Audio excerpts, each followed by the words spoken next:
sommaire de ce journal, projet de nouvelle constitution présenté au Parlement par le président ivoirien.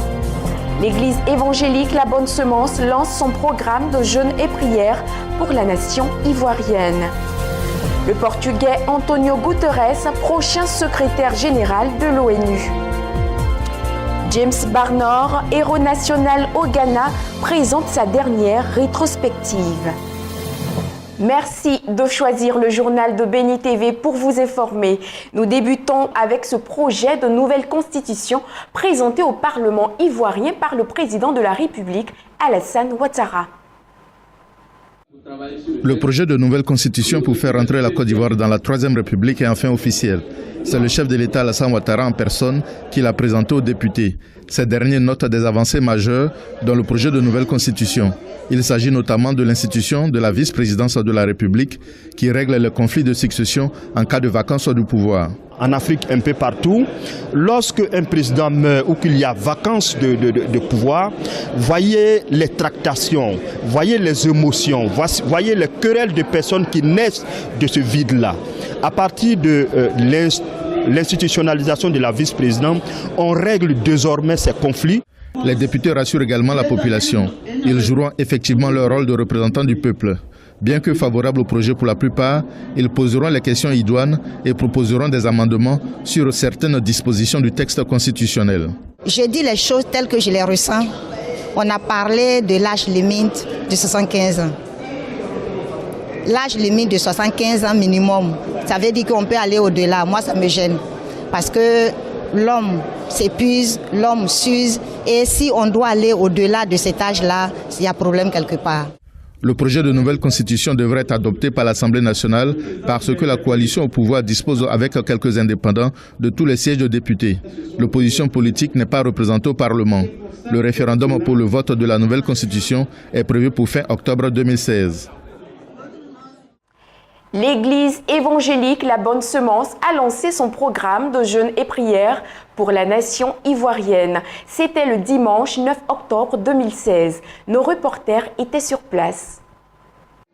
Comme chaque année, à la même période, l'Église évangélique La Bonne Semence a organisé un grand moment de jeûne et prière pour la nation ivoirienne. C'était le dimanche 9 octobre 2016 à son siège situé dans la commune de Cocody-Angré en présence de fidèles et serviteurs de Dieu. Au nombre des articulations de ce culte spécial, des temps de louange et d'adoration suivis de la prédication pendant laquelle l'oratrice du jour a enseigné les fidèles sur l'importance du jeûne et de la prière pour les leaders politiques et religieux en s'appuyant sur le livre de Daniel au chapitre 9.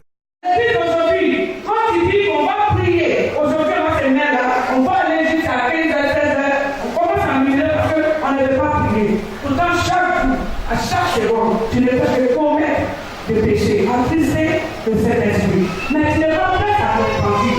Alléluia. Réponds-toi sincèrement. Réponds-toi quand tu regardes derrière posé. Quand tu regrettes, que tu comprends ça. Est-ce que Dieu est miséricordieux? Je n'ai pas parlé. Alléluia. On nous demande de se repentir. La Côte d'Ivoire a péché. La Côte d'Ivoire, c'est quoi? C'est moi. Reconnaissons nos péchés. Ensuite, conduits par l'Esprit de Dieu, les fidèles ont élevé la voix pour intercéder en faveur de la Côte d'Ivoire.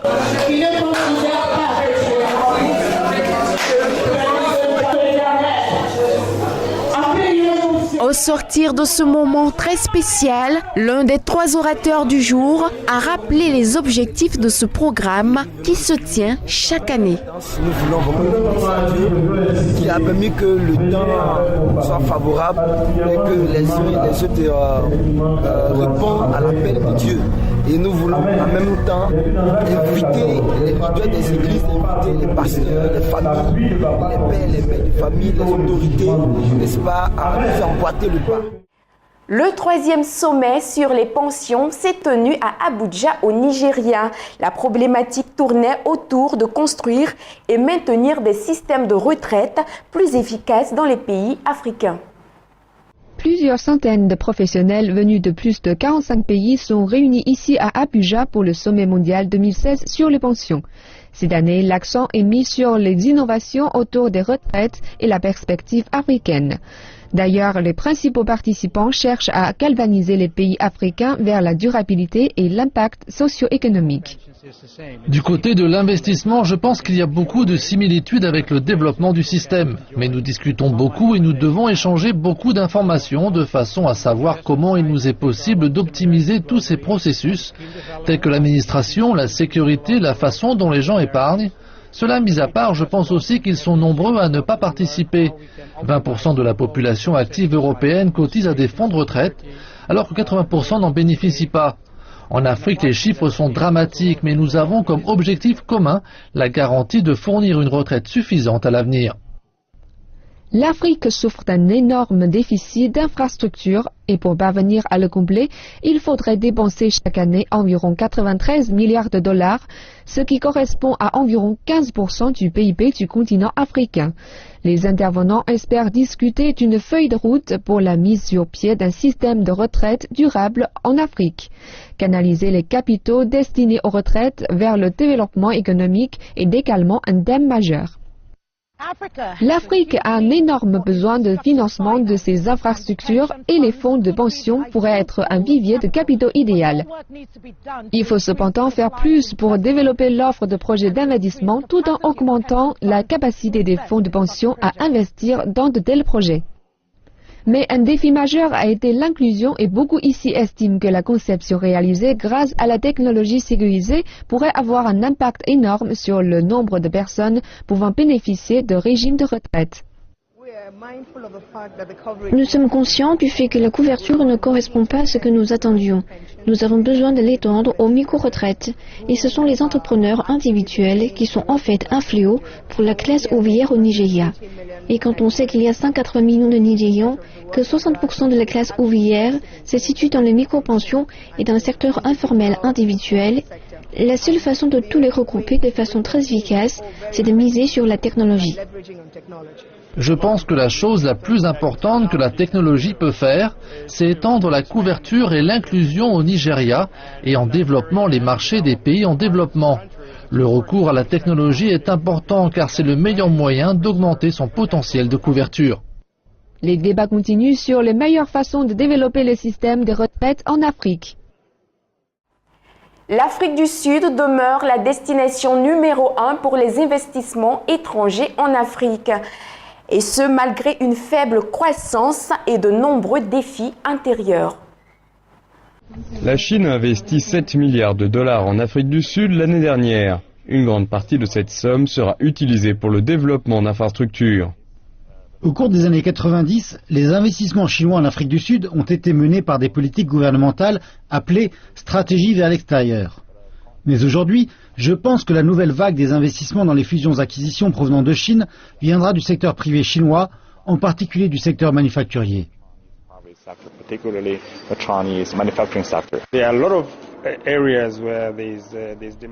Il y a de nombreux secteurs où il existe une demande pour des services, que ce soit dans l'immobilier, dans le secteur de la vente au détail, dans les infrastructures ou dans le secteur de l'éducation.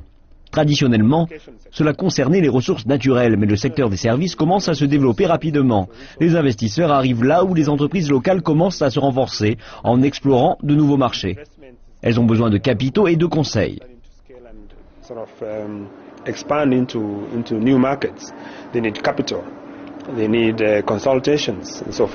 Le développement d'une classe moyenne et le mouvement de l'Afrique vers la réindustrialisation fournissent également de nouvelles opportunités. Les autres pays qui sont bien notés pour les investissements sur le continent sont l'Afrique du Sud, l'île Maurice, le Botswana et la Namibie. Donc malheureusement, vous ne pouvez pas réellement trouver une zone sans risque. Vous verrez que certains fonds vont plutôt vers les régions les mieux notées, mais il existe toujours de nombreuses opportunités. Et nous voyons des investisseurs, en particulier venant de Grande-Bretagne, des États-Unis ou de Chine, qui voient des opportunités. Et c'est là où nous voyons venir la plupart des fonds. Le géant chinois de l'automobile, BAIC, a investi 800 millions de dollars dans une nouvelle usine de fabrication de moteurs à Port Elizabeth. Cette usine devrait devenir la base pour l'exportation de véhicules dans le reste de l'Afrique. Les compagnies de télécom chinoises telles que Huawei ou ZTE sont également en train de renforcer leur présence sur le continent. Nous parlons de ZTE, nous parlons de Huawei. Ils font partie à présent des plus gros vendeurs pour la plupart des opérateurs qui utilisent des produits chinois. La plupart des compagnies européennes ont vu leur part de marché baisser, au moins en Afrique, et cela risque de continuer. Si le continent demeure un pari risqué, il reste une destination d'investissement attractive. La Chine s'est engagée à renforcer sa relation avec l'Afrique et projette à présent de nouer davantage de partenariats afin de participer au développement du continent. Pour lutter contre la pêche illicite et l'occupation abusive de l'espace maritime, les ministres de la pêche du golfe de Guinée se sont réunis à Yaoundé, au Cameroun. Le golfe de Guinée dispose d'importantes ressources halieutiques. Ces ressources prisées par les nations étrangères font l'objet d'exploitations abusives depuis plusieurs années par des navires de pêche non identifiés. Les États africains réunis au sein de la Commission régionale des pêches du golfe de Guinée entendent riposter. Première mesure, installer un système de suivi des navires par satellite. Il y a une dynamique nouvelle de mise en commun des moyens de surveillance, notamment par l'installation dans plusieurs pays de la sous-région de ce qu'on appelle le système de suivi des navires par satellite. Donc ça permet déjà de réduire un peu, notamment pour les flottes nationales, parce que ce système touche plus les flottes nationales, de réduire donc la pratique de les mauvaises pratiques de pêche par les flottes nationales. Au Cameroun, comme dans beaucoup d'autres pays, la menace est présente. Et pour renforcer les mécanismes de surveillance de ces espaces maritimes, les autorités en charge des pêches misent sur l'expertise des forces de défense camerounaises. Nous notons effectivement des violations de l'espace maritime et nos États, le Cameroun particulièrement, a eu à mener des actions tout à fait spécifiques et assez originales. Le ministère de l'élevage a signé une convention avec l'armée, une convention dans le cadre de la protection de l'environnement de l'espace maritime.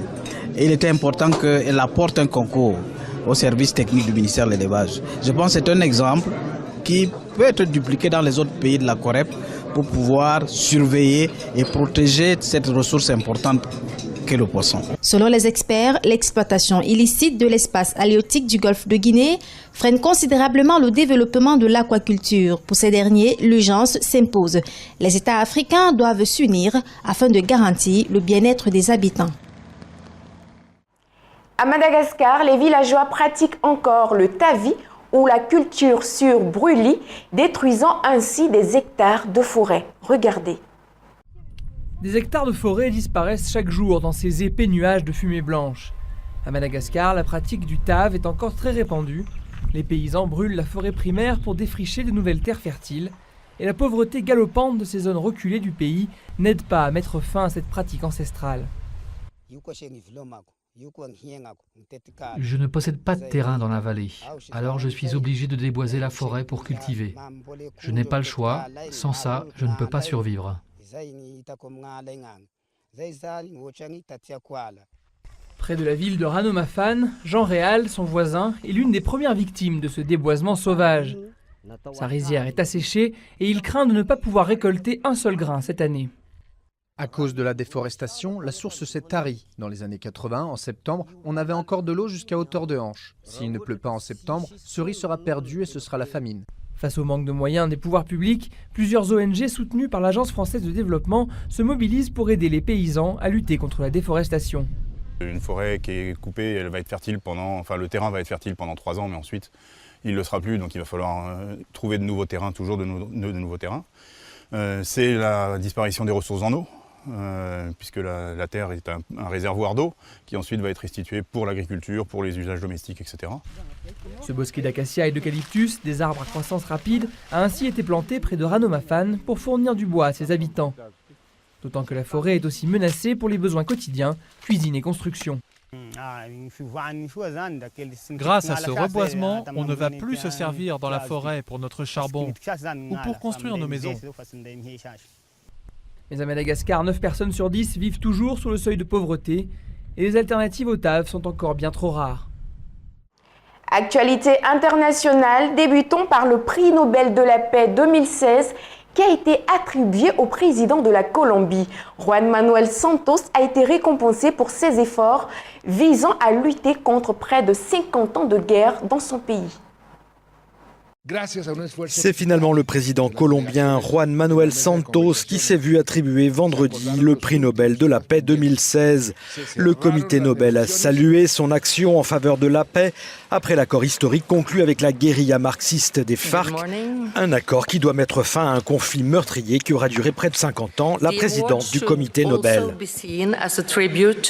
Cette récompense doit aussi être vue comme un hommage au peuple colombien qui, malgré de grandes privations et d'abus, n'ont pas perdu espoir en une paix juste, ainsi qu'à toutes les parties qui ont contribué à ce processus de paix. Un processus qui n'a pas encore abouti. Soumis à référendum, l'accord de paix a été rejeté d'une courte majorité par les Colombiens. Avec ce prix, le comité Nobel espère que les pourparlers pourront reprendre rapidement pour parvenir à une paix durable. Qui est Antonio Guterres, le prochain secrétaire général des Nations Unies? Voici un portrait de ce diplomate chevronné qui a dirigé pendant près de 10 ans le Haut Commissariat aux réfugiés de l'ONU. Le prochain secrétaire général de l'ONU, ce sera donc Antonio Guterres. L'ancien Premier ministre portugais a été désigné à l'unanimité par les membres du Conseil de sécurité des Nations Unies lors d'un vote formel ce jeudi.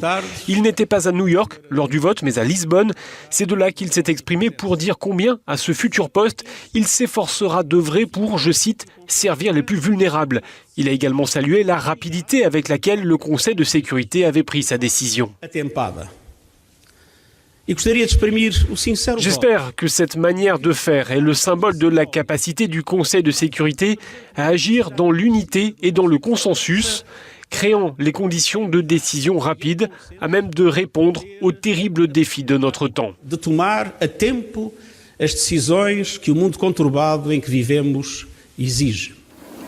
Le futur patron de l'ONU est aujourd'hui âgé de 67 ans. Pendant 10 ans, il a dirigé le Haut Commissariat pour les réfugiés. Il connaît donc bien le fonctionnement des institutions onusiennes, mais il a aussi des qualités humaines que l'actuel secrétaire général de l'ONU n'a pas manqué de souligner. Nous avons travaillé ensemble pendant tout le temps où il était à la tête du HCR. À ce poste, il a montré une forte compassion pour les millions de gens forcés de quitter leur foyer. Il n'a pas ménagé ses efforts pour mener à bien des opérations d'assistance.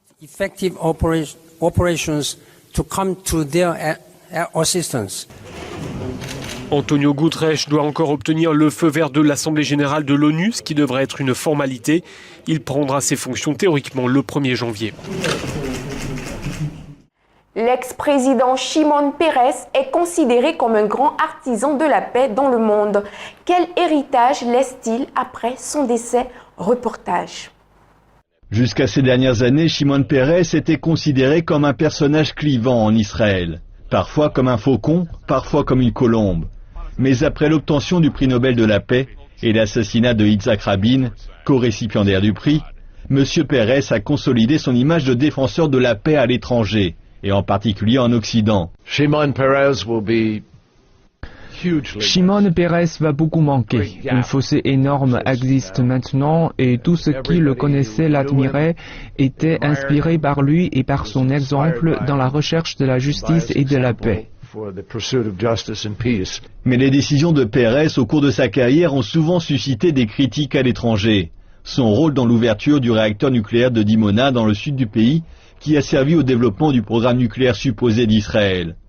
Son rôle dans la fourniture supposée, elle aussi, d'armes israéliennes aux forces de Slobodan Milosevic au début des années 90. Et durant la même période, son rôle supposé dans la livraison d'armes via l'Albanie aux Hutus du Rwanda, en violation directe de l'embargo de l'ONU. Ainsi, dans de nombreux pays, Peres divise, et en particulier chez les Palestiniens. Shimon Peres a été l'un des pères fondateurs de l'État d'Israël, une création qui a conduit au déplacement de milliers d'Arabes. Et des décennies plus tard, il a aidé à établir les colonies israéliennes dans les territoires palestiniens. Mais dans le cadre des accords de paix d'Oslo, Shimon Peres a aidé à ramener Yasser Arafat, le leader palestinien en exil, à Ramallah, et travaillé avec l'autorité palestinienne qui a présenté mercredi ses condoléances. Le président palestinien, Mahmoud Abbas, a écrit, je cite, « Peres était un partenaire courageux pour la paix. qui a mené des efforts soutenus et ininterrompus pour parvenir à la paix depuis Oslo jusqu'à son dernier souffle. Et ce, alors que jusqu'à ces derniers jours, en tant que président israélien, Shimon Peres a soutenu l'action militaire israélienne dans la bande de Gaza, un territoire palestinien. Pourtant, Shimon Peres était considéré comme un pont entre Israéliens et Palestiniens.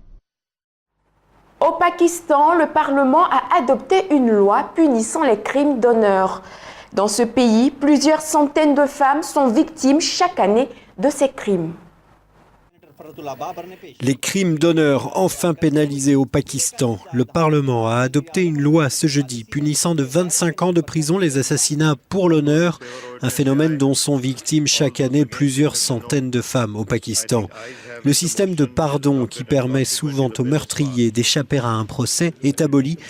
Et même si les membres de la famille proche pardonnent aux meurtriers, le tribunal est obligé de l'envoyer en prison pour 25 ans, selon cette nouvelle loi. Allez dans des villages pakistanais et vous verrez que les gens pensent que les assassinats d'honneur ne sont pas des crimes car personne ne va en prison pour ça. J'ai voulu donc lancer un débat national pour que les gens réalisent qu'il s'agit d'un crime très sérieux. Ce n'est pas quelque chose qui fait partie de notre religion et cela doit être traité comme un meurtre avec préméditation et pour lequel on doit aller en prison. Le Premier ministre Nawaz Sharif s'était engagé en février à durcir la législation sur ces crimes d'honneur. Le débat avait rebondi en juillet après le meurtre d'une jeune starlette des réseaux sociaux, Qandil Baloch, surnommée la Kim Kardashian du Pakistan. Elle avait été étranglée par son frère qui avait déclaré avoir agi au nom de l'honneur de la famille.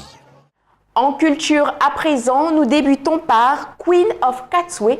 Entendez la reine du Catway, le tout dernier film produit par la maison Disney. Ce film sorti fin septembre aux États-Unis raconte l'histoire d'une jeune fille ougandaise sortie d'un bidonville et devenue championne des échecs.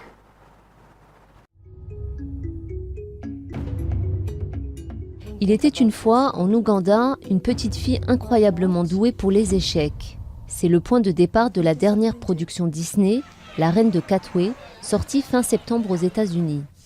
Un film produit et réalisé à Catway, bidonville de la capitale ougandaise, où vit Fiona, dont l'histoire est portée sur grand écran. Mais sa vie n'a pas toujours été un conte de fées. On n'avait pas d'argent. Pendant 2 mois, on a dormi dans la maison sans payer.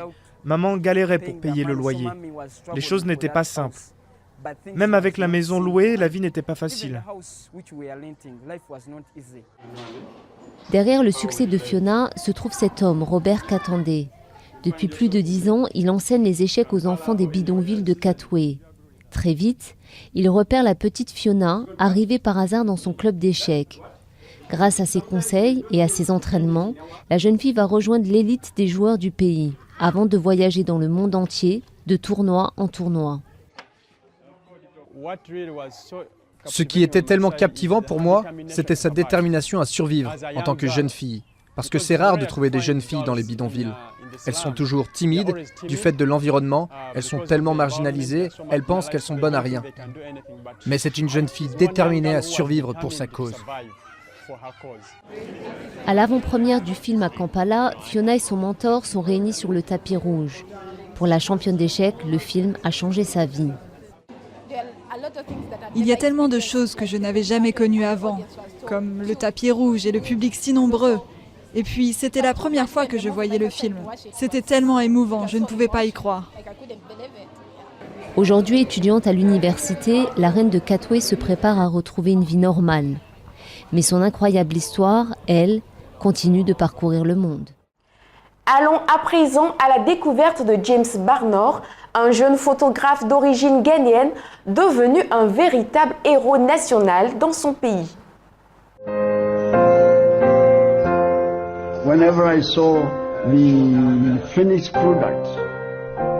Quand j'ai vu le produit fini être vendu dans les kiosques à journaux avec des magazines internationaux, je me suis dit, ça alors, un Ghanéen ou un homme noir a accompli quelque chose.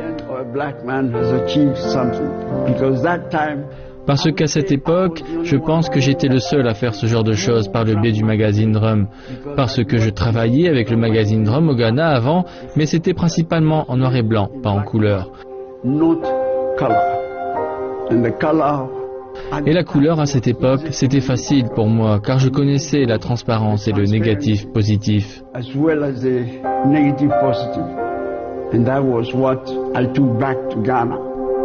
Et c'est ce que j'ai ramené au Ghana. J'étais le premier à commencer à travailler comme photographe pour un journal. Et j'étais aussi le premier à faire de la couleur, donc c'est ce que je laisse derrière moi. Je suis très fier.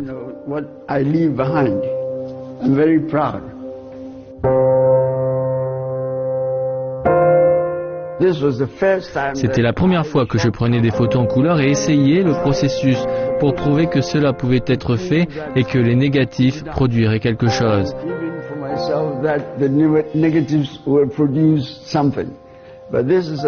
Voici une vendeuse dans le magasin et je lui ai demandé de venir. Nous avions pris des dispositions pour que lors du développement, je puisse l'imprimer et montrer que nous pouvions le faire.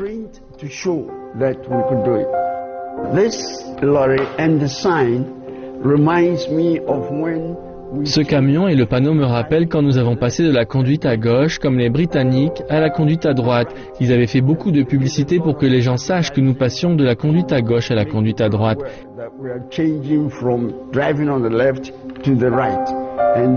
Et c'est ce que cet homme a, un panneau gauche, gauche, gauche.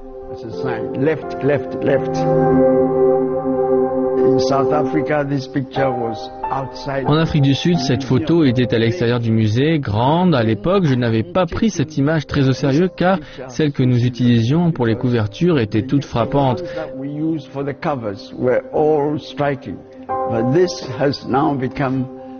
Mais elle est maintenant devenue une de mes photos emblématiques. J'en suis fier. La prochaine chose est de laisser une histoire inspirante derrière pour que les jeunes la suivent.